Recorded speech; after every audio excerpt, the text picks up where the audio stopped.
नमस्कार, स्वदेश न्यूज के खास प्रोग्राम जनता मांगे जवाब में आप सभी का स्वागत है। मैं हूं आपके साथ राखी।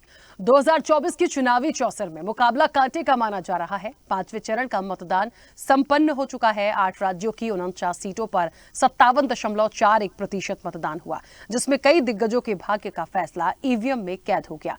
यूपी की 14, बिहार की 5, महाराष्ट्र की 13, बंगाल की 7 सीटों पर चुनाव अहम है। राहुल गांधी, राजनाथ सिंह, स्मृति ईरानी, चिराग पासवान, उमर अब्दुल्ला, पीयूष गोयल, रोहिणी आचार्य जैसे कई नेताओं की प्रतिष्ठा दांव पर लगी है। ऐसे में 5वें चरण में किसका चलेगा जोर और किसका सुनाई देगा शोर, ये 4 जून को पता चलेगा। लेकिन आज के मतदान प्रतिशत और इन सीटों पर कितने बदलते दिखते हैं समीकरण, इसी पर करेंगे चर्चा। लेकिन उससे पहले ग्राफिक्स के जरिए देखिए 8 राज्यों में कितना मतदान प्रतिशत हुआ और कौन कौन सी सीटों पर हाई प्रोफाइल सीटें भी रहीं।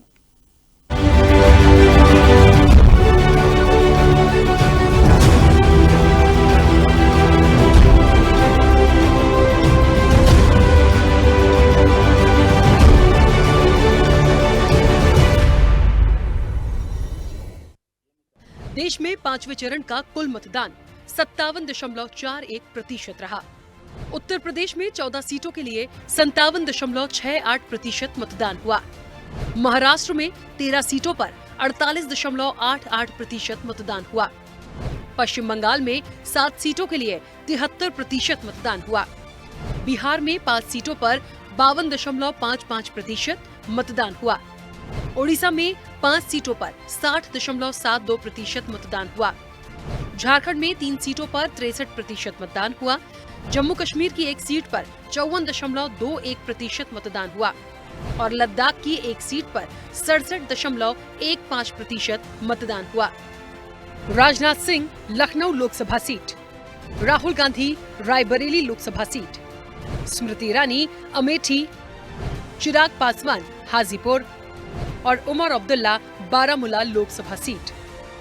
इन 8 राज्यों के लिए बिहार की 5 सीटें, जिनमें सीतामढ़ी, मधुबनी, मुजफ्फरपुर, हाजीपुर और सारण लोकसभा सीट शामिल हैं। वहीं उत्तर प्रदेश की 14 सीटों पर वोट डाले गए, जिनमें लखनऊ, मोहनलालगंज, अमेठी, रायबरेली, जालौन, झांसी, हमीरपुर, बांदा, फतेहपुर, कौशाम्बी, बाराबंकी, फैजाबाद, कैसरगंज और गोंडा सीटें शामिल हैं। चुनाव में हर सीट का अपना महत्व होता है, लेकिन यूपी की कुछ सीटें ऐसी हैं जिन पर पूरे देश की निगाह टिकी है। उत्तर प्रदेश की जिन सीटों को वीआईपी कहा जा रहा है, उनमें लखनऊ, अमेठी, रायबरेली, कैसरगंज, मोहनलालगंज, फैजाबाद और फतेहपुर शामिल है। लोकसभा चुनाव अपने आखिरी दौर में पहुंचता जा रहा है। 5वें चरण की वोटिंग भी संपन्न हो गई है। इस चरण की 49 में से 12 सीटें ऐसी हैं जो किसी न किसी पार्टी का गढ़ है, यानी ऐसी सीटें जहां बीते 3 चुनाव से एक ही पार्टी जीतती आ रही है। ओडिशा में जहां बीजू जनता दल के पास अस्का और कंधमाल को बचाने की चुनौती है, वहीं महाराष्ट्र में बीजेपी के कब्जे वाले धुले और डिंडोरी और शिवसेना का गढ़ कल्याण शामिल है। बीजेपी झारखंड की हजारीबाग सीट को बरकरार रखना चाहेगी। पश्चिम बंगाल की हावड़ा, सीरमपुर और उरुबेरिया तृणमूल कांग्रेस का गढ़ बनी हुई है। उत्तर प्रदेश की लखनऊ पर बीजेपी और रायबरेली पर कांग्रेस का कब्जा है। बिहार की मधुबनी सीट भी बीजेपी का गढ़ है, इसलिए इस चरण में इन सीटों पर नजरें रहेंगी। जीत और वोट शेयर के हिसाब से देखें तो 5वें चरण की इन 49 सीटों में 2014 में कांग्रेस 2 और 2019 में महज 1 सीट पर सिमट गई थी। 2014 में बीजेपी ने 27 और 2019 में 32 सीटें जीती थीं। पिछले चुनाव में बीजेपी ने जिन 40 सीटों पर चुनाव लड़ा था, उनमें से 30 पर उसे 40% से ज्यादा वोट मिले थे। कांग्रेस ने 36 सीटों पर चुनाव लड़ा था और उनमें से 17 पर उसे 10% से भी कम वोट मिले थे। करीबी मुकाबला भी इन सीटों पर रोचक है। 5वें चरण में जिन सीटों पर वोट डाले गए हैं, उनमें से सिर्फ 4 ही ऐसी हैं जहां 2019 के चुनाव में जीत का अंतर 40% से ज्यादा रहा था। इनमें बिहार की मधुबनी, महाराष्ट्र की मुंबई नॉर्थ, झारखंड की चतरा और हजारीबाग थी। इन सभी सीटों पर बीजेपी को जीत मिली थी। इस चरण में सिर्फ 4 सीट ही ऐसी हैं जहां जीत का अंतर बहुत कम था। इनमें उत्तर प्रदेश की कौशाम्बी, ओडिशा की बोरंगीर, पश्चिम बंगाल की बैरकपुर और आरामबाग शामिल है। आरामबाग में टीएमसी, जबकि बाकी तीनों सीटों पर बीजेपी जीती थी। अब आपको बताते हैं उलटफेर वाली सीटें। कुछ ऐसी सीटें भी हैं जहां उलटफेर देखने को मिल सकता है। ये वो सीटें हैं जहां किसी एक पार्टी का दबदबा नहीं रहा है। इनमें जम्मू कश्मीर की बारामूला, ओडिशा की बरगढ़, महाराष्ट्र की पालघर और बिहार की सीतामढ़ी सीट शामिल हैं। 2019 में इन सीटों पर सबसे ज्यादा बीजेपी ने 32, शिवसेना ने 7, टीएमसी ने 4 सीटें जीती थी। कांग्रेस केवल यूपी की रायबरेली सीट जीत सकी थी, जबकि अन्य को 5 सीटें मिली थी। ऐसे में इस बार क्या होगा बदलाव, या फिर एक बार बीजेपी सीटों की बढ़त बरकरार रखकर सरकार बनाएगी? इसका फैसला 4 जून को होगा। स्पेशल रिपोर्ट, स्वदेश न्यूज। देश में 5वें चरण का कुल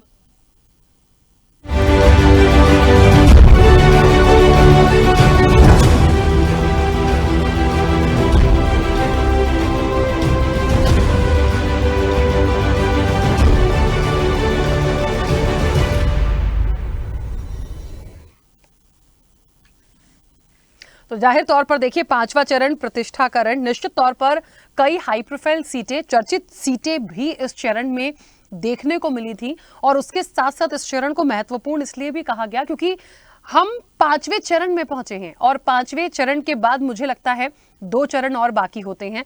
उत्तर प्रदेश की कई ऐसी महत्वपूर्ण सीटें थी जिस पर सबकी नजर थी आज, और निश्चित तौर पर अब जितने भी दिग्गज थे वो सबकी किस्मत जो है वो ईवीएम में कैद हो गई है। नतीजे 4 जून को होंगे, लेकिन क्या समीकरण इस बार बदलेंगे, कितने बदलेंगे और जिस तरीके से वोटिंग परसेंटेज आए हैं वो क्या कुछ दिखाते हैं, इस पर चर्चा पर आगे बढ़ेंगे। हमारे साथ तमाम मेहमान भी जुड़े हैं। सबसे पहले आपका परिचय करा दें।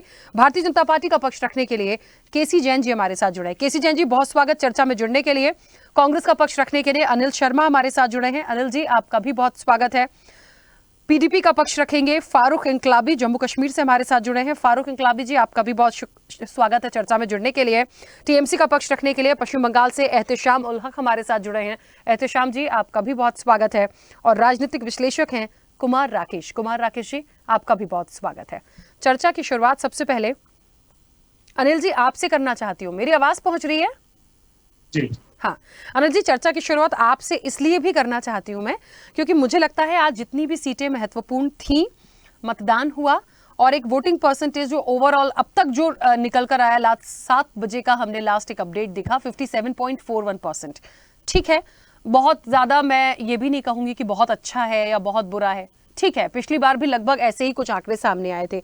महत्वपूर्ण ये है कि पिछले बार से इस बार के इस चरण को यदि कंपेयर करें, कांग्रेस के पास बहुत ज्यादा कुछ नहीं था, तो इस बार कितना उम्मीद करते हैं गठबंधन के साथ मिलकर, क्योंकि पिछली बार अकेले थे लेकिन इस बार गठबंधन है, तो मुझे लगता है कितनी सीटों को भेद पाएगा ये गठबंधन इस बार के चरण में?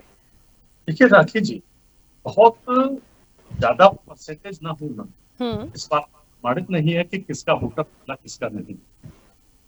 देखिए, भीषण गर्मी, जिस प्रकार का टेम्परेचर आज का रहा, उस हिसाब से व्यक्ति घरों से निकलने में उताही पड़ती, लेकिन इसके बावजूद भी अगर 57.41% का अगर वोटिंग हुई है तो जनता में जो रुझान है वो वोटिंग की तरफ गए। लोग जागरूक हैं। एक्चुअली आज जमाना आधुनिक युग का है और आधुनिक युग के हिसाब से जनता बदलाव चाहती है। जनता जिस प्रकार का बदलाव चाहती है, लोकतंत्र में, व्यवस्था में विश्वास रखते हुए लोगों ने वोटिंग की। और बढ़ती बेरोजगारी, महंगाई, भ्रष्टाचार, महिलाओं के साथ होते अत्याचार, सारी व्यवस्थाओं को देखती हुए और संवैधानिक व्यवस्था को बचाए रखने के लिए इस देश की जनता ने इंडिया गठबंधन को वोट दिया। और हम लोग पूरी तरह आश्वस्त हैं कि पहले चरण में देश के प्रधानमंत्री मीट और मटन पर आई थी। दूसरे चरण के मतदान में ये मंगलसूत्र और किसी की भैंस के मामले में आए कि भैंस ले जाएंगे इंडिया गठबंधन के लोग। तीसरा जैसे हुआ अडानी अंबानी पर आ गए। चौथे चरण में ये ढकाटक इस टाइप की बातों पर आ गए। तो कुल मिलाकर देश की जनता सारा निचोड़ निकाल चुकी है। जनता को सारा मालूम है कि क्या करना है। 7 साल के अंदर 70 से ज्यादा पेपर लीक होना, ये और मणिपुर जैसी घटनाओं को अंजाम देना, ये इस बात को प्रमाणित करता है कि जनता का रुख बिल्कुल बदलाव की ओर है और उस बदलाव का बहुत बड़ा फायदा इंडिया गठबंधन ले जा रहा है। जनता पूरी तरह स्वीकार कर चुकी है कि अब बदलाव की बयार है और बदलाव होना आवश्यक है। सीट्स की मैं बात करूं, सीट्स की मैं यदि बात करूं तो पिछली बार बीजेपी ने 32 सीटें जीती थी सर, इस चरण की 49 में से। और जहां तक कांग्रेस की बात करूं तो आपके पास सिर्फ यूपी की रायबरेली थी। मैंने फिर वही सवाल किया कि यदि गठबंधन के साथ है बीजेपी, यदि पिछली बार 32 ला सकती है तो गठबंधन की कितनी सीटें आंक लूं मैं? देखिए, बीजेपी की कंडीशन है इस समय बहुत हालत पतली है, और सर्वाधिक सीटें इंडिया गठबंधन को मिलने जा रही है। ठीक है, बीजेपी का तो बस एक है कि 400 पार में एक उलझ कर रह गए ये लोग, और इतनी बड़ी उलझन इनको पैदा हो गई है कि हर जगह कहीं से भी पूछ लीजिए, बीजेपी कहती है सारी सीट हमारी, सारी सीट हमारी। मतलब किसी भी पार्टी को ये एक सीट भी देना नहीं चाहती है कि कोई व्यक्ति को एक सीट। तो ये इनका अति उत्साह देखने को मिल रहा है ना, ये बिल्कुल क्लियर है, बदलाव की तैयार है, और हम लोग ज्यादा सीटें जीते। ठीक है, और चलिए ठीक है, चलिए वापस आऊंगी। ठीक है, केसी जैन जी आवाज पहुंच रही है मेरी? केसी जैन जी, चलिए केसी जैन जी तक आवाज नहीं पहुंच रही है मेरी। फारूक इंकलाबी जी, मेरी आवाज पहुंच रही है? फारूक इंकलाबी जी, मुझे सुन पा रहे हैं सर? चलिए, फारूक इंकलाबी जी तक भी मेरी आवाज नहीं पहुंच रही है। एहतेशाम जी जुड़े हैं हमारे साथ। एहतेशाम जी, मुझे सुन पा रहे हैं? हेलो, फारूक इंकलाबी जी? केसी जैन बोल रहा हूँ। केसी जैन। हाँ, केसी जैन जी, मुझे सुन पा रहे हैं सर? जी जी, मिल रही। केसी जैन जी, 5वां चरण भी संपन्न हुआ, 49 सीट्स थी, एक वोटिंग परसेंट आया 57.41, लगभग 7 बजे के आसपास, कुछ थोड़ा और बढ़ सकता है ओवरऑल जब काफी लेट सारी चीजें आएंगी सामने। कितनी उम्मीदें? और मुझे लगता है पिछली बार इन 49 में से 32 आपके पास थी। क्या लग रहा है, इंडिया गठबंधन कुछ भेदेगा इसमें से, या फिर इसमें बढ़त भारतीय जनता पार्टी अपनी बनाएगी? देखिए, जहाँ तक उत्तर प्रदेश को लेकर के, उत्तर प्रदेश में तो सारी की सारी सीटें इस बार भारतीय जनता पार्टी जीती। एक सीट जो कांग्रेस के पास थी वो भी कांग्रेस इस बार हार रही है। आपने देखा होगा पिछली बार जिस प्रकार से राहुल गांधी जी अमेठी से भी चुनाव हार गए थे, और उनका डर बिल्कुल स्पष्ट दिखाई दे रहा है कि अमेठी से न लड़ करके वो इस बार रायबरेली से चुनाव लड़ रहे हैं। लेकिन रायबरेली भी इस बार उनके हाथ से जाने वाली। तो बाकी सारी की सारी सीटें भारतीय जनता पार्टी के पास में हैं। तो हमें पूरी उम्मीद है कि इस बार जो एक सीट कम थी वो भी इस चरण में हम एक सीट वो ही हासिल करेंगे। केसरगंज के बारे में क्या कहेंगे केसी जैन जी? केसरगंज के बारे में भी कुछ कहिए। नहीं, देखिए, कैसरगंज कहीं पे सीट नहीं गई है। कैसरगंज हम बिल्कुल जीत रहे हैं सीट, और तमाम सारी बातें हुई, लेकिन जिस प्रकार से वहाँ पे ब्रजभूषण जी के बेटे वहाँ पे चुनाव लड़ रहे हैं, बहुत अच्छा चुनाव लड़ रहे हैं, जनता पूरी उनके साथ में। और साथ ही साथ कई सारी सीटों पे उनका और भी जिस प्रकार से प्रभुत्व है उसका लाभ भी भारतीय जनता पार्टी को मिलेगा। लेकिन भारतीय जनता पार्टी ने जो काम किया है, अपने काम के आधार पर हम जनता के बीच में जा रहे हैं, और जनता हमें बिल्कुल स्वीकार कर रही है। आप देखिए, यहाँ पे व्यक्तिवाद बात तो नहीं रखता है भारतीय जनता पार्टी। आप देखिए कि जिस प्रकार से भारतीय जनता पार्टी में कई सारे प्रदेशों के मुख्यमंत्री हमने बदल दिए। आप देखिए, मध्य प्रदेश में है, राजस्थान में है, यहाँ पे मुख्यमंत्री भी चेंज किए गए, और उत्तराखंड में भी नया मुख्यमंत्री हमने दिया जो लंबे समय से पहले दूसरे मुख्यमंत्री हुआ करते थे। तो देखिए, यहाँ पे व्यक्तिवादी पार्टी नहीं है, पार्टी विचारधारा है, और विचारधारा के आधार पर हम अपना कैंडिडेट देते हैं, और विचारधारा के आधार पर जनता हमको चुनती है, और हमारे काम के आधार पर जनता चुनती है। तो कहीं पे कोई ऐसा है किसी व्यक्ति के ऊपर अगर कहीं पे कोई उसको कटघरे में खड़ा करता है, तो वो सारी चीजें महत्व नहीं रखती हैं। महत्व रखता है कि पार्टी की विचारधारा का, पार्टी किस हिसाब से काम कर रही है। आप देखिए, दूसरी बात क्या है कि ये राष्ट्रीय चुनाव है, राष्ट्र स्तर का चुनाव है, ये कोई नगर निकाय का या विधानसभा का चुनाव नहीं है। तो पूरे देश में जिस प्रकार से भारतीय जनता पार्टी की लगातार लहर है, और इस बार आप देखिएगा कि 40 से ज्यादा सीटें इस चरण में भारतीय जनता पार्टी जीत करके आएगी। पूरे देश में जनता चाह रही है, जिस प्रकार से सीए लेकर के हम आए, जिस प्रकार से धारा 370 को हटाने का काम किया, जिस प्रकार से अंतर्राष्ट्रीय मुद्दों को हल करने का काम किया, जिस प्रकार से मोदी जी भारत देश को विश्व की 5वीं अर्थव्यवस्था बनाने में सफल हुए, और इसको हम इस चरण में तीसरी अर्थव्यवस्था और दूसरी अर्थव्यवस्था तक ले जाने वाले हैं। साथ ही साथ चाहे प्राकृतिक कश्मीर की बात हो, चाहे आज हम अपने हथियारों का एक्सपोर्ट कर रहे हैं, अभी तक सिर्फ और सिर्फ इंपोर्ट कर रहे थे, तो रक्षा मंत्री जी जिस प्रकार से लखनऊ से लड़ रहे हैं, आप देखिए कि कितना रुझान देखने को मिला। और 5 लाख पार का जो इस प्रकार से नारा रहा, तो माननीय राजनाथ सिंह जी भी बड़े अंतर से इस बार जीत रहे हैं। ठीक है। पिछली बार जो अंतर था उससे ज्यादा अंतर से जीत रहे हैं।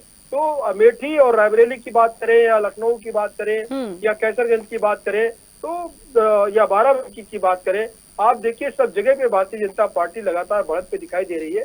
लेकिन उसके साथ साथ अन्य जो प्रदेशों में चुनाव है वहां पर भी भारतीय जनता पार्टी का अच्छा वर्चस्व दिखाई दे रहा है। और जनता का जो रुझान है, जो आप लोगों के माध्यम से, मीडिया के लोगों ने जो बात की वहां पे वोटरों से, उससे जो उभर की चीजें आई, उससे भी स्पष्ट है कि भारतीय जनता पार्टी जो 400 प्लस का नारा है, तो हम लोग बिल्कुल उस टारगेट को पूरा कर रहे हैं। ठीक है, चलिए फारूक इनकलाबी जी, मेरी आवाज पहुंच रही है?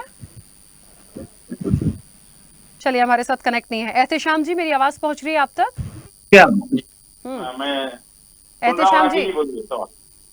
एहतेशाम जी, मुझे ऐसा लगता है पश्चिम बंगाल ने तो इस बार सारे चरणों में रिकॉर्ड तोड़ा है। और मैं ऐसा इसलिए कहूंगी, पहले चरण से मैं नोटिस करती आ रही हूँ, सारे परसेंटेज बहुत अच्छे हैं। और इस बार भी आप देख लीजिए 73 तक पहुंचना मुझे लगता है अच्छा आंकड़ा है। और इसके पहले भी हमने देखा कि आंकड़ा जो पहुंचा है पश्चिम बंगाल का 80, 85। खैर ठीक है, पश्चिम बंगाल के लिए ये किस तरफ, किस दिशा में ये गया है, ये तो 4 जून को हमें पता चलेगा। लेकिन मुझे लगता है आज की जो महत्वपूर्ण सीटें थी, कितनी उम्मीद है इस गठबंधन को?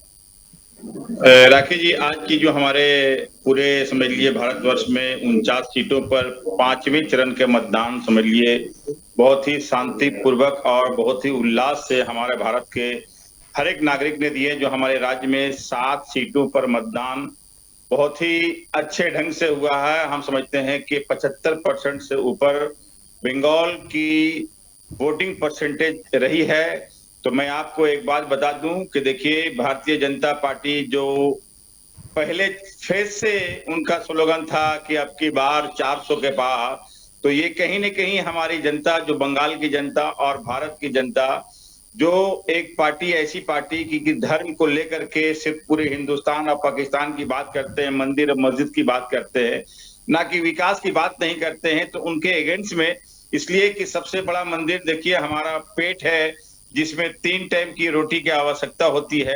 तो कहीं न कहीं भारतीय जनता पार्टी जो ऐसी पार्टी, जो जुमलेबाज पार्टी, उन्होंने हमारे देश के तमाम, कोई भी ऐसे लोग बचे नहीं है जिनको हमारे भारतीय जनता पार्टी ठगे नहीं है। इसलिए उन्होंने कहा था कि सबका साथ, सबका विकास, सबका विश्वास और सबका प्रयास। लेकिन और उन्होंने कहा था कि हम हर एक भारतीय को 2 करोड़ प्रतिवर्ष रोजगार नौजवानों को देंगे, 15 लाख देंगे, और स्मार्ट सिटी बनाएंगे, 400 का सिलेंडर आधा कर देंगे, जो पेट्रोल 105 रुपया का है 70 रुपया का उसको 35 रुपया कर देंगे, जो डीजल 50 रुपया का है 25 रुपया कर देंगे। तो देखिए, हमारे भारत की जितनी भी जनता वह गलती एक बार कर चुकी है, दूसरी बार कर चुकी है, तीसरी बार किसी भी कीमत पर गलती नहीं।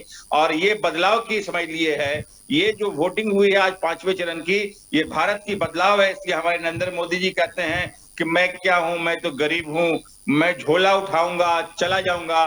तो हमारे देश की 140 करोड़ जनता की मैं भावना को सलाम करता हूं, नमस्कार करता हूं कि उनकी जनता, हमारी जो देश की जनता, वो उनके खिलाफ जो है झोला उठाने के लिए जनता बोल दिए हैं कि मोदी जी अब आप झोला उठाइए और आप चले जाइए। उसी का समझ लिए, इसलिए कि मोदी जी एक ऐसे प्रधानमंत्री जो समझ लिए, अभी देखते हैं अभी आज भी वो बंगाल में आए हुए थे, जिस तरह से ये मेरा टीएमसी का लोगो है, तो वो अपने भारतीय जनता पार्टी का कमल का लोगो को दिखला रहे थे कि कहीं नहीं हमारी जनता हमारी भूल जाए। तो देखिए, जनता समझ लिए भारतीय जनता पार्टी को सिरे से निकाल रही है। और ये 5वें चरण का जो वोट पूरे भारत में 49 सीट पे हुई है, जिसमें लास्ट 2019 में 31 से 32 सीट जो एनडीए की थी। तो ये हम समझते हैं यहाँ पर हमारे कम से कम 40 सीट जो हमारे इंडिया के नाम से जो गठबंधन हुआ पूरे भारत में। तो हम लोग आज का जो 5th चरण का जो वोटिंग हुआ है 49 सीट का, तो इसमें हमारा 40 सीट। और मैं एक बात कह दूं आपको राखी जी, जो काम करते हैं वो 400 की बात क्यों करेंगे? काम करने वाला का आदमी को तो जनता जो है हो सकता है 400 से भी प्यार कर सकता है, ज्यादा दे सकता है, लेकिन काम बगैर किए हुए ये सिर्फ टीवी पर बैठ करके दिखलाते हैं कि हम 400 के पार में हैं। तो मैं एक बात और कह दूं कि देखिए, भारतीय जनता पार्टी के पास में इनकम टैक्स है, ईडी है, सीबीआई है, लेकिन भारत हम लोगों की पार्टी जो इंडिया की जो गठबंधन पार्टी है उसके पास में हिंदू है, मुस्लिम है, सिख है, ईसाई है। ये मैं स्पष्ट रूप से कह देना चाहता हूं कि इस बार जो चुनाव है जो है डेवलपमेंट के ऊपर में होगा। जैसा कि हमारी सरकार अगर 2024 में मैं दावे के साथ कहता हूं राखी जी कि 350 हमारा कम से कम ये मेरा टारगेट होगा। जब 4 जून को हमारा जब ईवीएम का मशीन खुलेगा तो हमारे इंडिया जो पूरे जोड़ समझ लिए भारत में हुआ है तो 350 का आंकड़ा से भी ज्यादा हमारा होगा। और भारतीय जनता पार्टी जैसे जुमलाबाज पार्टी 150 सीट में ये अटक के रह जाएगी। इसलिए न ये गरीब का है, न किसान का है, न मजदूर का है, न बेटी का है, ये हम दो हमारे दो। ये सिर्फ जो है एहतेशाम जी, देखिए सीटों के बारे में हमें 4 जून को पता चल जाएगा। सीटों के बारे में हमें कि 150 में ये भारतीय जनता पार्टी जो जुमलेबाज पार्टी है 150 में अटक जाएगी। ठीक है सर, वो तो हम 4 जून को फिर बैठेंगे, देखेंगे 400 पार होता है या नहीं और 150 आता है या नहीं, तो बात खैर आने वाले समय की बात होगी। कुमार राकेश जी, यहाँ पर हमें ये देखना होगा कि इस बार गठबंधन है, पिछली बार ये सब अलग अलग थे और उस सिचुएशन में इस 49 सीट्स में से 32 बीजेपी के पास थी, शिवसेना की 7 थी, टीएमसी की 4 थी, कांग्रेस के पास सिर्फ 1 और अन्य को 5 सीटें मिली थी। कितना गठबंधन के रूप में आने के बाद और इस चरण को आज हम देखें जो 49 सीट्स पर हुआ है, कितना डिफरेंस देख पा रहे हैं? क्या ये प्लस में इंडिया गठबंधन की तरफ जाएगा या फिर बीजेपी अपनी 32 सीट से और आगे बढ़ सकती है? देखिए, बता रही हैं आपकी 8 राज्यों की 49 सीट्स पे चुनाव। मेरी आवाज आ रही है राकेश जी? हाँ, आ रही है कुमार राकेश जी। जी, थैंक यू। तो मैं ये जो आपने एक डाटा दिया है कि 49 सीट्स और 8 राज्यों में, तो 8 राज्य में उत्तर प्रदेश में सबसे ज्यादा सीट्स पे चुनाव हो रहे हैं। उसके बाद महाराष्ट्र है, उड़ीसा है, बिहार है, ये सारे स्टेट्स हैं। तो जो उड़ीसा को छोड़ दे तो महाराष्ट्र और यूपी जो बड़े स्टेट है, बिहार जहाँ बीजेपी की सीट रही है 32 सीटें रही हैं, 7 सीटें रही शिवसेना की, 7 रही जेडीयू की। तो और उसके बाद एलजेपी की 1 सीटें रही है 2019 में, जो आप आंकड़ा बता रही थी। वो सीटें स्वाभाविक, कांग्रेस की सिर्फ 1 सीट थी रायबरेली की, जो पिछली बार ये जीते थे स्टेट के हिसाब से, ये इस आंकड़ों के हिसाब से। तो इसमें अभी है, मुझे लगता है कि सीटें बढ़ेगी। कांग्रेस दावा कर रही है, उसमें कोई दिक्कत नहीं, हर एक पार्टी को अधिकार है अपना दावा करने का। लेकिन जो स्थिति है आज की तारीख में कि लोग जैसे अभी हक साहब बता रहे थे, अनिल शर्मा जी को मैं सुन रहा था, बातें बड़ी अच्छी हो रही हैं, लेकिन बातों के पीछे जो आधार है, जो उसका डाटा है, जो फैक्ट है, उस पर कोई बात नहीं करती। जो डेवलपमेंट की बात है, स्मार्ट सिटी की बात है, मैं अभी रिपोर्ट देख रहा था कि पार्लियामेंट्री स्टैंडिंग कमेटी है, उन्होंने कहा है करीब 400 स्मार्ट सिटी में करीब 22,000 ज्यादा करोड़ आवंटित किए गए, 80% से ज्यादा डेवलपमेंट है और कई सिटी डेवलप हो चुके हैं। ये फैक्चुअली बात मैं कर रहा हूँ। I can coat the report, भी बोलेंगे, मैं रिपोर्ट पढ़ दूंगा। दूसरी बात है डेवलपमेंट की, यहाँ तक बात है, मिशन की बात है, 15 लाख की बात है, तो पुरानी बात हो गई। ऐसा उन्होंने कभी कहा नहीं था, कहा था कि काला धन जहाँ से आता है उसके इक्वली हम बराबर में लोगों के अकाउंट में जा सकता है। अभी जो बात अभी कही जा रही है, अभी माननीय प्रधानमंत्री नरेंद्र मोदी ने कहा कि करीब 2-3 हजार करोड़, सबसे ज्यादा पश्चिम बंगाल से नोटों की बंडल मेरी जिंदगी में इतने नोट कभी नहीं देखे थे ऑन स्क्रीन। आप साथी से सहमत होंगे, वो पता नहीं मोदी जी ने डाल दिए या किसी और ने जाके डाल दिया, 5 चटर्जी के यहाँ या अभिषेक जी के पास या अन्य लोगों के पास या संदेश खाली में जिस तरह से जो काम हुआ है, उनको भी शर्म आती होगी। हक एक इंसान है, एक अच्छे व्यक्ति हैं, इनको भी लगता होगा कि महिलाओं के साथ जो भी अपमान हुआ, जो भी उनके साथ गलत व्यवहार हुआ, वो नहीं होना चाहिए। ऐसी कई चीजें हैं। जहाँ तक डेवलपमेंट की बात है, आंकड़ों की बात है, स्वाभाविक है वो सीटें बढ़ेगी जो महाराष्ट्र की स्थिति है या बिहार की स्थिति है या उत्तर प्रदेश की स्थिति है। उसी परिप्रेक्ष्य में जो बातें कही जा रही है संविधान की, आरक्षण की, मैं बार बार इस बात को बोलता हूँ। अनिल शर्मा जी मुझे ज्ञान वृद्धि करेंगे और हक साहब भी मेरे ज्ञान को बढ़ाएंगे। मैं जानना चाहूंगा कि संविधान पे हमले की बात कही जा रही है, संविधान पे 105 के आसपास संशोधन तो हो चुके हैं, तो मतलब सबसे ज्यादा कम संविधान संशोधन 2014 से 2024 के बीच में हुए हैं, और जो भी हुए हैं वो आम सहमति से हुए हैं देश के विकास के लिए। उसके पहले नेहरू जी के राज में और इंदिरा जी के राज में सबसे ज्यादा संशोधन हुए। और सबसे बड़ी बात जो मैं कहने जा रहा हूँ कि संविधान का शीलहरण, संविधान पर कुठाराघात, संविधान को पुनर्लेखन के परिप्रेक्ष्य में 42वां संशोधन देश के लिए अभिशाप, संविधान के लिए अभिशाप था, जिसमें मैं ज्ञान चाहूंगा। आपातकाल के दौरान माननीय प्रधानमंत्री इंदिरा गांधी जी ने 42वां संशोधन पेश किया और संविधान के मूल भावना को शीलहरण करके उसमें सेकुलर शब्द जोड़ा। आप पुराना संविधान देखिए और नया संविधान। इसीलिए जब नया पार्लियामेंट संसद का उद्घाटन हो रहा था, लोग संविधान को माथे पे लेके जा रहे थे, वजीर चंद चौधरी ने कहा ये पुराना संविधान है, नया वाला कहाँ गया? तो उस पर लोगों ने कहा जो पुराना संविधान है वही तो ओरिजिनल संविधान है।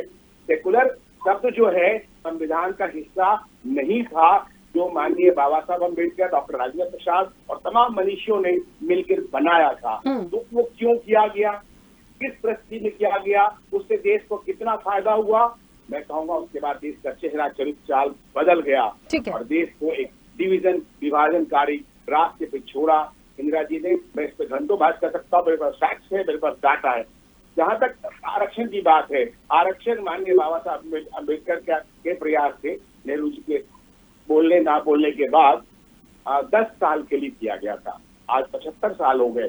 सभी पार्टी जिम्मेदार है, चाहे कांग्रेस हो या बीजेपी हो, संघ हो, तो उसको 10 साल से लेकर आज तक क्यों आज तक खींचा जा रहा है? सिर्फ वोट की राजनीतिक कारण, स्वार्थ की राजनीतिक कारण, विकास के लिए नहीं। और इसी कारण यहाँ से पलायन हुए, ब्रेन ड्रेन हुआ। 3.5 करोड़ भारतीय करीब 75 देशों में अच्छे पदों पे हैं, अच्छा काम कर रहे हैं। अमेरिका के टॉप 20 CEO भारतीय हैं। इसलिए ये जो पलायन हुआ, जिम्मेदार कौन है? तो मैं सभी पार्टी को जिम्मेदार मानता हूँ कि हमारे यहाँ प्रतिभाओं का जो है मतलब कोई सम्मान नहीं है। आज के तारीख में भी आरक्षण जो है नासूर है। हमारे समाज के लिए आर्थिक आधार पर आरक्षण होना चाहिए, कोई दुमत नहीं है। सभी जातियों में गरीब लोग हैं, ऐसा नहीं है कि अपर कास्ट नहीं है। और दूसरा, जो लोग आरक्षण से एक भी फैमिली ले चुके हैं, चाहे वो पूजा जी हो, चाहे वो काबिलास पासवान हो, चाहे वो खड़गे जी हो, जो भी हो, उनको आरक्षण द्वारा नहीं मिलना चाहिए, चाहे वो अफसर हो चाहे कोई भी हो। ये कुमार राकेश जी है बात है जो इस पे सबको चिंतन करना चाहिए देश के लिए और विकास के लिए।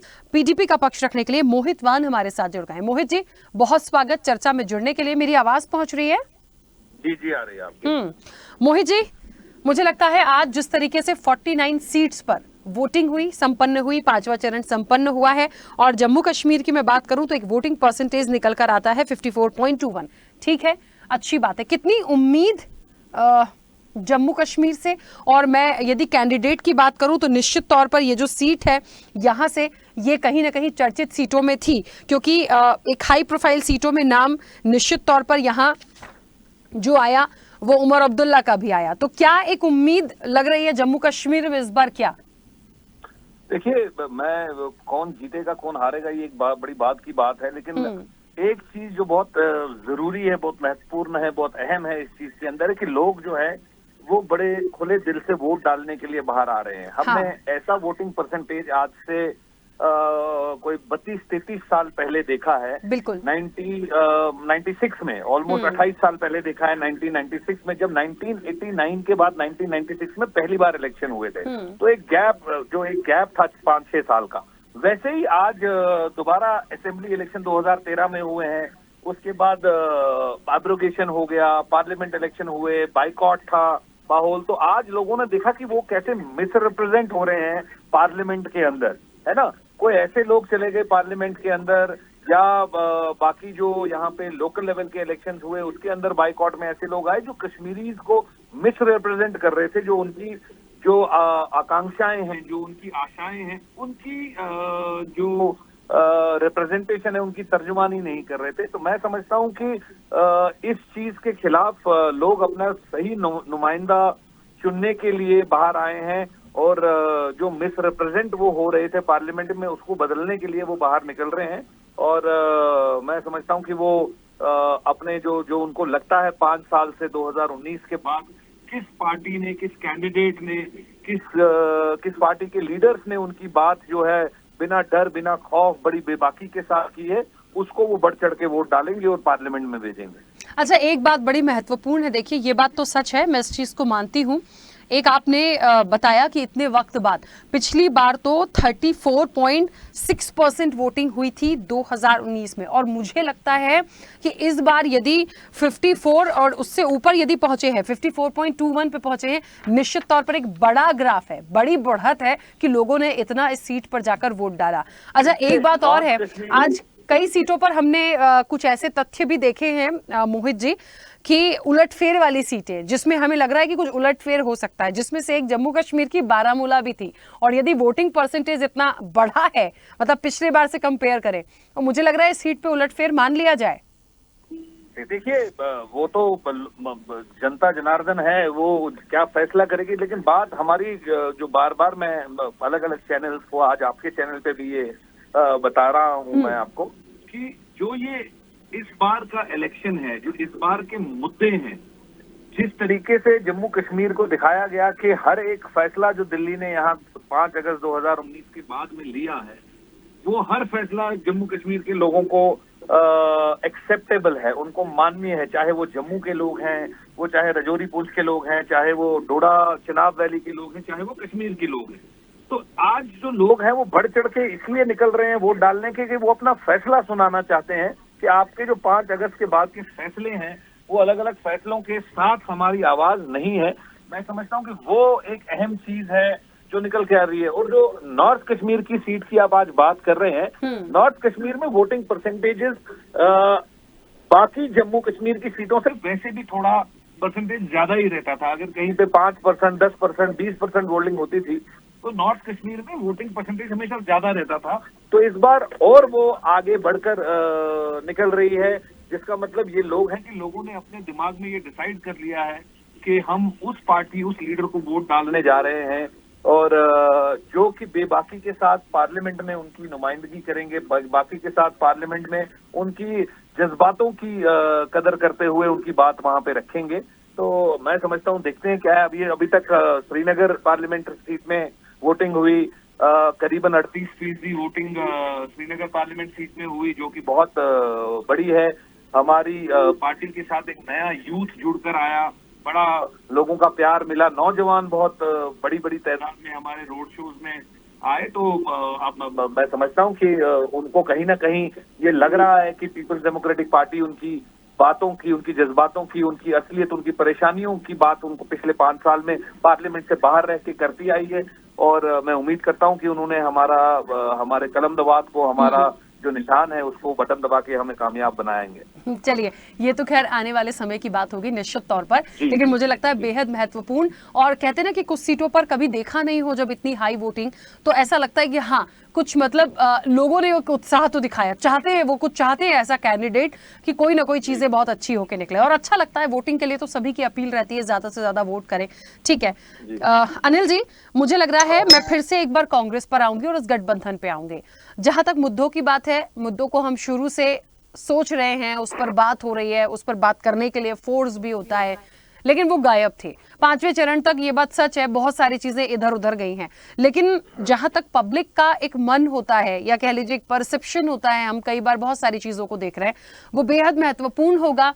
हो सकता है महंगाई, बेरोजगारी, तमाम चीजों के लिए उन्होंने सोचा हो, लेकिन ये भी होता है कि कई बार जो सीट्स होती हैं, वहां के फैक्टर्स होते हैं, जो एक वोट बैंक होता है ना, वो बड़ा प्रभावी है। जातिगत समीकरण बड़े महत्वपूर्ण होते हैं, खासतौर पर आप उत्तर प्रदेश को ले लीजिए, तो ये यहाँ के समीकरण बहुत अलग होते हैं। मुद्दे तो हैं ही, लेकिन ये फैक्टर्स को आप नकार नहीं सकते हैं। ये एड मोमेंट पर ऐसे काम कर जाता है कि फिर मुद्दे एक तरफ हो जाते हैं। लेकिन इस वक्त तो मुझे यही सारी चीजें काम करती हुई दिखती हैं। ये बात सच है। बीजेपी के पास देखिए बहुत कुछ है, ठीक है, उनकी 303 सीटें पहले ही हो गई थी, इस बार उनका 400 पार का लक्ष्य है, तो वो उनको सेंध लगानी है। बची कुची जो इधर उधर गई थी वो उसके लिए एक टारगेट लेके चल रहे हैं। लेकिन इंडिया गठबंधन को यदि सरकार बनानी है या आधा भी लाना है, मैं तो ये भी कह रही हूं कि जहां पर बिल्कुल कुछ बहुत अच्छा नहीं था वो भी लाना है, उसके लिए मेहनत और टास्क आपके पास बहुत बड़ा है। जी राखी जी, इंडिया गठबंधन ने कांग्रेस, समाजवादी पार्टी, आम आदमी पार्टी और अन्य दलों ने जमीनी स्तर पर काम किया, लोगों से जुड़ाव रखा और उसका रिजल्ट देखने को मिला इस चुनाव। इंडिया गठबंधन बनने के बाद तो हम लोग पूरी ताकत के साथ जुटे और देखिए सबसे बड़ी बात है, जनता बदलाव कब लाती है? जब जनता की भावनाओं पर सरकार खरी नहीं उतरती है। अब जैसे केसरगंज की सीट पर देख लीजिए, ब्रजभूषण शरण सिंह के बेटे को टिकट दी गई। जनता मुद्दों को नहीं भूलती है। ब्रजभूषण शरण सिंह पर केस क्लियर हो जाता है, पहलवान बेटियों के साथ जो केस था वो क्लियर होता है। वहां की जनता ने किस प्रकार उनका विरोध किया। आगरा की फतेहपुर सीकरी सीट पर राजकुमार से उनका किस प्रकार विरोध था, इस प्रकार से आपको बताया। बाराबंकी पर भी विरोध है इनका, जालौन में इनका विरोध, मैठी में जो विरोध इनको देखने को मिला, इस बात पर बिल्कुल नकार नहीं सकते। सच्चाई यह है कि वहां कांग्रेस के कार्यालय पर पथराव कराना, गाड़ियां तोड़ना, लोगों के साथ हाथापाई करना, ये इनकी बौखलाहट है। और रायबरेली सीट पर जिस प्रकार से 17C जो फॉर्म है वो देने से भी बहुत सी जगह कांग्रेस के एजेंटों को मना किया गया। खराब मशीनें भेजी गई बीएम की कई जगह पर। जो परेशानी है वो बिल्कुल क्लियर है। हम लोगों ने जो मेहनत की है उस मेहनत का रिजल्ट हम लोगों को देखने को मिलेगा कि हम लोग रायबरेली, अमेठी के साथ लखनऊ की सीट, बाराबंकी, जालौन, झांसी, फतेहपुर, बांदा, कई सीटों पर हम लोग जीत रहे हैं, बहुत अच्छे परसेंट बहुमत जीत रहे हैं। तो ये निश्चित समझ लीजिए 49 सीटों पर जो आज मतदान हुआ है, 49 सीटों में से लगभग 30 सीटों पर हम लोग जीत हासिल करेंगे। बीजेपी का जहां परचम लहराने की बात करते हैं कि इनके पहले चरण के चुनाव, दूसरे चरण के चुनाव, तीसरे चरण के चुनाव में ही इनके होश फाख्ता हो चले थे, ये गीत जरूर गाते रहे। देखिए दिल बहलाने के लिए मुखालिफ ख्याल अच्छा है, बराबर कहते रहे हम 400 पार हो रहे हैं, 500 पार हो रहे हैं, हम कहते 600 पार हो जाइए। लेकिन जनता ने जो जनाब आपको जवाब दे दिया है, जिस प्रकार से पहलवान बेटियों के साथ जो अत्याचार हुए, उनको लतियाया गया, धकियाया गया, गरियाया गया, और उसके बाद पूरी बीजेपी और हमारे जो माननीय प्रवक्ता जी बैठे हैं ये भी उन ब्रजभूषण शरण सिंह के पक्ष में कई डिबेट में उनका पक्ष रखते हुए नजर आए थे। और आज उन पर जब केस साबित हो गया तो क्या बीजेपी नेता पूरे देश से माफी मांगेंगे कि पहलवान बेटियों के साथ जो अत्याचार हुए उस पर मांगेंगे, उन पहलवान बेटियों से माफी मांगेंगे, उनके बेटे को सीट देकर क्या उन जो केसरगंज की सीट पर उनकी जनता के साथ सौतेला रवैया नहीं अपनाया? और इस प्रकार से जनता के साथ जो शोषण हुआ, 7 साल में 70 से ज्यादा पेपर लीक, बेरोजगारी, 2 करोड़ प्रतिवर्ष रोजगार की बात की थी, देश का चुनाव है और देश के चुनाव में 2 करोड़ प्रतिवर्ष रोजगार की बात की थी। 10 साल में 20 करोड़ लोगों को रोजगार होना चाहिए था, कितने लोगों को? अनिल शर्मा जी बिल्कुल ठीक बात है, चलिए मैं मान लेती हूँ, लेकिन सर पता है मैंने सारे चरण को शुरू से नोटिस किया, ये सारी बातें ना बस इस मेरी डिबेट में जरूर आती हैं, मंच से कहीं नहीं दिखी मुझे। किसी ने उस बात को नहीं कहा, किसी ने एक बात कही उसका पलटवार आ गया, फिर किसी ने कुछ कहा उसका पलटवार आ गया। ये सारी बातें डीप में जाके कि उसके लिए हम कैसे काम कर सकते हैं, कैसे हमें वर्कआउट करना है, किसी ने नहीं बोला। मैं सिर्फ आपके लिए नहीं कह रही हूँ ये चीज, ये भारतीय जनता पार्टी पे भी लागू है, मैं सबके लिए कह रही हूँ। वो जो चीजों पे हम सुनना चाहते थे, बात करना चाहते थे, एक रोड मैप आगे का देखना चाहते थे, वो कहीं नहीं दिखा। सबने बात करी, वो खटखट हो गई, पटपट हो गई, और पता नहीं दुनिया भर का मंगलसूत्र हो गया, और ना जाने पाकिस्तान आ गया, फिर चूड़ियां आ गई, पता नहीं क्या क्या आया, मगर ये बात नहीं आई। मुझे तो किसी ने, मैंने नहीं सुना कि पेपर लीक को लेके किसी ने कुछ बात कर दी हो, हम ये कर दें, हम वो कर दें, भ्रष्टाचार खत्म कर देंगे, कोई कहते ही नहीं है, क्योंकि खत्म होगा ही नहीं। खुद तो निकलेंगे पहले बाहर उससे, तब तो खत्म कर पाएंगे। जनता क्या करेगी बताइए ना, उनके पास तो फिर ऐसे में कोई ऑप्शन ही नहीं होता ना। मुझे तो कभी कभी लगता है कम वोटिंग परसेंट आता है तो शायद वो करेंगे, वो यही सोच सोचते होंगे कि क्या करेंगे इतनी गर्मी में जाके, इससे अच्छा बैठे रहें, जो जिसकी आ जाएगी सरकार वैसा मिल जाएगा। समझिएगा एक माइंडसेट जो होता है, एक माइंडसेट उसके बाद यही होता है जब वो परेशान होती है तो। ठीक है केसी जैन जी, उम्मीदें तो बहुत सारी हैं, सरकार से पहले भी रही, और जिसकी सरकार है उससे तो उम्मीदें ज्यादा ही होती हैं। तो सर बहुत कुछ तो आ गया है, अब यही कहूंगी कि इसमें से कितनी, वो तो कह रहे हैं कि इंडिया गठबंधन की 30 सीटें आ जाएंगी, मतलब आपका 32 भी गया पिछली बार का। तो ये तो बातें हैं सर, मुझे तो सुन के कभी कभी लगता है कि एक्यूरेट आंकड़ा कोई ऐसे दे दे ईमानदारी से कि हम 10 में से 4 लाएंगे या 5 लाएंगे। यहाँ तो सब यही कह देते हैं बैठ के हम सब ले आएंगे। तो जब सब लोग ही सब ले आएंगे तो सर मुझे फिर एक ही बात कहनी पड़ती है, मेरी भी एक टैगलाइन है, 4 जून को देखेंगे। बिल्कुल बिल्कुल। देखिए राखी जी, ये बात तो सही है कि जनता ने अपना जनादेश दे दिया है इन 5 चरणों तक। आगे का जो चुनाव होगा उसमें भी जनता ही तय करेगी कि वो किसको चुनती है। और रही बात कि कौन अपने आप को क्या दावे कर रहा है, तो राजनीति है, हर कोई चुनाव में हर कोई अपने आप को जीत के लिए आश्वस्त करने का प्रयास कर रहा है। लेकिन होता क्या है कि हम किस तरीके से अपने आप को आश्वस्त करेंगे, इसके लिए हमें आंकड़े देखने पड़ते हैं, इसके लिए हमें मुद्दे भी देखने पड़ते हैं, इसके लिए हमको काम भी देखना पड़ता है। अभी आप देखिए कि मध्य प्रदेश, छत्तीसगढ़ और राजस्थान को तो जो चुनाव थे इसको कांग्रेस कह रही थी ये लिटमस टेस्ट है, और लिटमस टेस्ट के बाद क्या हुआ, जो ही चुनाव का परिणाम भारतीय जनता पार्टी के पक्ष में आया, कांग्रेस की बोलती बंद हो गई। फिर उसको लिटमस करके हटा करके कह रहे कि भाई ये तो प्रादेशिक चुनाव थे और देश का चुनाव अलग होता है। ठीक है, यही बात तो हम पहले भी कह रहे थे, लेकिन तब ये नहीं मान रहे थे, तब उसको लिटमस टेस्ट करके। उसके बाद में देखिए क्या है कि अभी विधानसभा का चुनाव हुआ उत्तर प्रदेश में 2022 में, 2022 में मार्च अप्रैल में चुनाव हुआ, तो अभी 2 साल हुआ है चुनाव। ऐसे में 2 साल पहले जो चुनाव हुआ उत्तर प्रदेश का खास करके, उसमें ये 1-2 सीटों पे सिमट जाते हैं। 400 की 400 प्लस सीटों पे पूरा उत्तर प्रदेश में लड़े थे। तो ये 2 सीट जो कांग्रेस पार्टी नहीं ला पाती है, वो कांग्रेस पार्टी जो विधानसभा की 2 सीट नहीं ला पाती है और लोकसभा की 1 सीट का मतलब है कि 5 से 6 विधानसभा की सीटें, वो कैसे 5 से 6 विधानसभा की सीटें ले आएगी। तो उनके पास जो 1 सीट है, जो रायबरेली की सीट हुआ करती थी, जिसमें सोनिया गांधी जी राज्यसभा चली गई, और राहुल गांधी जी का डर देखिए कि अमेठी से चुनाव नहीं लड़े, उत्तर प्रदेश से चुनाव लड़े, लेकिन अमेठी छोड़ करके फिर वो रायबरेली आ गए। उनको लगा रायबरेली सेफ सीट है, क्योंकि उनकी माताजी पिछली बार इस सीट को जीत गई थी, लेकिन अमेठी ये हार गए। फिर आती है बात की गठबंधन को लेकर के। आप गठबंधन देखिए कि पिछली बार आरएलडी इसी समाजवादी पार्टी के साथ में थी, बीएसपी के साथ में थी, आज वो हमारे साथ में है, राष्ट्रीय लोकदल। साथ ही साथ आप देखिए कि यही बीएसपी, यही कांग्रेस, यही समाजवादी पार्टी, यही आरएलडी, सबने मिल करके अमेठी और रायबरेली का चुनाव लड़ा था, उसके बाद भी हार गए थे।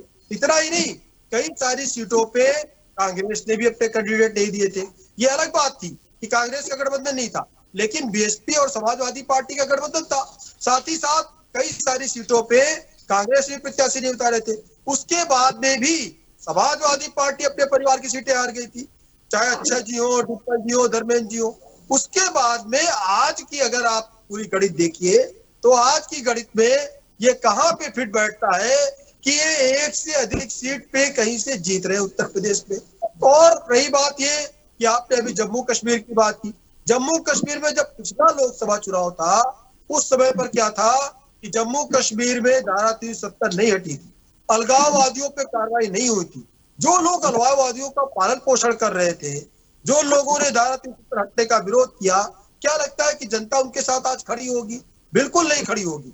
उसी तरीके से आप देख लीजिए, वेस्ट बंगाल में जब संदेश खाली की घटना होती है, तब कांग्रेस चुप हो जाती है। दिल्ली में जब एक बेटी के टुकड़े टुकड़े कर दिया, फ्रिज के अंदर टुकड़े टुकड़े मिलते हैं, क्योंकि वो हत्यारा मुस्लिम था, कांग्रेस की बोलती बंद है, कोई ट्वीट नहीं आता है। और जिसकी बात कर रहे हैं रोजगार की, कौन से रोजगार यहाँ पर कर लिए गए, किसकी नौकरी ले ली गई? किसानों की 12,000 किसान सुसाइड करता रहा कांग्रेस की सरकार में। 12,000 किसान कांग्रेस की सरकार में प्रतिवर्ष सुसाइड करता रहा। और जिसको किसानों के संबंध बात करते हैं, 10 रुपए 20 रुपए के सर्टिफिकेट बांटे थे अखिलेश यादव जी ने, 10 रुपए 20 रुपए 5 रुपए के सर्टिफिकेट। ठीक है केसी जैन जी, हमने 36,000 करोड़ का कर्ज माफ किया, अपने दम पे माफ किया। चलिए केसी जैन जी, अभी जो है बात मैं रोक रही हूँ सर। यही उत्तर प्रदेश में गायत्री प्रजापति जो अब भी जेल में, इनकी पत्नी को जब टिकट दिया जाता है तब कांग्रेस को आपत्ति नहीं होती है। बहुत सारी चीजें, ठीक है सर, मैं बीच में रोक रही हूँ क्योंकि समय की सीमाएं। एहतेशाम जी कुछ कहना चाह रहे हैं भूषण को लेकर के आपत्ति हो रही है। ठीक है, 1 मिनट, एहतेशाम जी कुछ कहना चाह रहे हैं, उनकी बात आ जाने दीजिए। एहतेशाम जी बोलिए। देखिए, हमारे मित्र जो महिला को लेकर के बोले हैं, तो मैं एक बात कहना चाहता हूं कि हमें ऐसी, भारत के लोगों का भी ख्वाहिश है कि हमें ऐसी सरकार चाहिए जो हमारी माताओं और बहनों को ब्रिजभूषण और प्रज्वल रेवन्ना जैसे बलात्कारियों से सुरक्षा प्रदान करें। ये बड़ी बड़ी बातें कर रहे हैं एहतेशाम जी, संदेश खाली को याद रखिए। बड़ी बड़ी बातें कर रहे हैं, लेकिन इन्हें मालूम नहीं है कि इतनी बड़ी घटना मणिपुर में जो घटना घटी है उसका कौन जवाब देगा। एहतेशाम जी, संदेश खाली को भी लेते चलिए सर। मैं हमारे प्रधानमंत्री जी, हमारे जो निवस्त्र, हमारी महिलाओं को लेके कोई नहीं सोचता है सर। महिलाओं की तो जो दुर्गति की गई है ना, और जो हुई है उस पे तो बस मुझे ना ही बोलने दीजिए तो बहुत अच्छा है, क्योंकि थोड़ा सा समय है और मेरा विषय महिलाओं का नहीं है, तो मैं उसमें किसी का भी नहीं सुनने चाहती, क्योंकि महिलाओं पे मैंने मणिपुर भी देख लिया और भी बहुत सारी चीजें देख ली हैं। मैं उस पर नहीं जाऊंगी। मैंने जो स्पोर्ट्स की हमारी जो खिलाड़ी थी उनको भी देख लिया, मैंने संदेश खाली भी देख लिया, सुन लिया, तो मैं किसी को कुछ नहीं बोलना चाहती। वो विषय बहुत अलग है और बहुत ही दुर्भाग्य लगता है कि कितनी दुर्गति तो हो चुकी है और कितनी करानी बाकी है। कुमार राकेश जी कुछ कहना चाहने बोलिए। राकेश जी, ये जो चुनाव है, ये 5वें चरण का जो आज 49 सीट पे हुआ है, तो मैं ये दावे के साथ कह रहा हूं कि भारतीय जनता पार्टी का परिस्थिति बहुत ही बद से बदतर है। इसलिए जनता ने जनादेश जो है भारतीय जनता पार्टी के विपरीत दिया है। सर, हम 4 तारीख को इस पे बात करेंगे, इस पे हम 4 तारीख को बात करेंगे। कुमार राकेश जी को बोलने दीजिए, समय की सीमा है प्लीज। कुमार राकेश जी थोड़ा जल्दी से सर। देश के कीजिए राकेश जी, सब एक साथ। केसी जैन जी प्लीज 1 मिनट। केसी जैन जी, कुमार राकेश जी को बोलने दीजिए सर, समय हो गया प्लीज। बार बीच में बोलने की नहीं, राकेश जी आपका जो सवाल है, अनिल शर्मा जी को सुना, आपकी आदत है, अनिल शर्मा जी की आदत है। जैन साहब, मैं 10 सेकंड का समय लूंगा। ठीक है, मैं जब बोल रहा था अनिल शर्मा को पीड़ा हो रही थी क्योंकि इनके अंदर क्षमता नहीं जवाब सुनने की। ठीक है, केसी जैन जी प्लीज, हाँ बोलिए। कुमार राकेश जी, यही हाल होता है आपका। राखी जी, एक्चुअली मुझे इस बात की चिंता है कि हक साहब चाहे टीएमसी को रिप्रेजेंट करे, चाहे जिसको करे, अनिल शर्मा कांग्रेस करे, केसी जैन भाजपा को करे, मुद्दा क्या होता है, आरोप पे प्रत्यारोप लग जाते हैं, अपने आरोप के बारे में कोई नहीं बोलता। हाँ। ये तमाम दलों से मेरी गुजारिश है, हाथ जोड़ के विनती है कि हक साहब संदेश खाली के बारे में बोले। भाई, कांग्रेस के जो लोग हैं, कांग्रेस के जितने लोग हैं जमानत पे, खरगे साहब और सोनिया गांधी और राहुल गांधी जमानत पे, उनके बारे में कमेंट करें कि जमानत पर क्यों है या राहुल गांधी जमानत पे क्यों है। जैन साहब बोले कि आर्थिक आधार पर आरक्षण क्यों नहीं है, तो मुद्दे की बात कोई नहीं करते, एक दूसरे मुद्दे से भटकाते हैं। ये पब्लिक है, सब जानती है, हमारा युवा 65% से ज्यादा युवा वोटर है, उनको आप बरगला नहीं सकते। आने वाला समय युवा का है और जो दिखेगा वही समझेगा, उसी को वोट डाला जाएगा, चाहे वो मोदी जी का हो चाहे जिसको हो। जुमले की बात बिल्कुल नहीं है, लटकाने भटकाने खटाखट से कुछ नहीं होता। पॉलिसी दीजिए, प्लानिंग दीजिए, मॉडल दीजिए, मुफ्त की खोड़ी हमारे टैक्स पेयर का पैसा को लुटाना बंद कीजिए। बिल्कुल ठीक है। कुमार राकेश जी, मैं बीच में रोक रही हूँ सर, ठीक है, क्योंकि समय की सीमा है। और एक बात तो सच है, इस बार का इलेक्शन देखिए, राजनीतिक दल वही है, बस गठबंधन है और एनडीए है। मुझे लगता है वाकई एक अच्छा इलेक्शन हमें देखने को मिलेगा। भले ही सब कुछ हो गया इस सारे चरणों में, 2 और बाकी हैं, और जो नई चीज आनी होगी, नया एक स्लोगन आना होगा, आ जाएगा, लेकिन मुझे लगता है एक अच्छे नतीजे हमें देखने को मिलेंगे और बहुत सारी तस्वीर को आने वाले समय के लिए साफ करेंगे। फिलहाल आप सभी का बहुत शुक्रिया इस चर्चा में जुड़ने के लिए। निश्चित तौर पर 5वां चरण प्रतिष्ठा का रण, और ये है, और इसलिए रण है क्योंकि तमाम चर्चित सीटें, तमाम दिग्गज हैं, जिनका एक कहते हैं ना, जिनकी साख का सवाल ये शरण था। देखते हैं अब जनता जनार्दन का क्या निर्णय होगा। 4 जून को पूरी तस्वीर साफ हो जाएगी। चर्चा में इतना ही। बने रहिए स्वदेश न्यूज के साथ। सबसे पहले देश।